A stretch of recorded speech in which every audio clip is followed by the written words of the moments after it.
another quick video I want to do, some basic circuitry. So I am running a 12-2 wire. I'm basically putting outlets in my attic.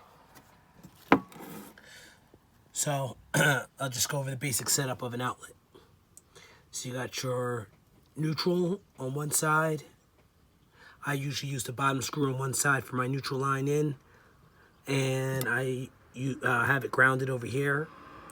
I make sure my hooks are both facing up, which is how they should be for the neutral side, as well as the ground in this side. So as you screw it in, it tightens up. The other side is hot. Let me see if I can wiggle it around. I already kind of tapped it in a little bit, but let's get in there. There we go. That's the hot wire. Basically, I put it kind of catty corner to the neutral, and it's flipped the other side so that this wire can tighten up as you tighten the screw.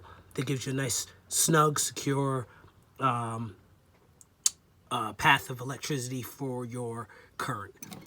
These are 120 volt outlets.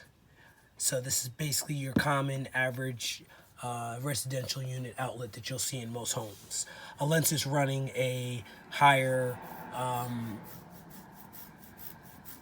level circuitry, which probably require, the next one you probably would see would be like that 15, 20 amp. Big one you commonly will see would be a 40 amp. You could run a 220 if you're running a stove and oven. Dryers run 220 circuit. But yeah, that's basically the gist of what's going on here.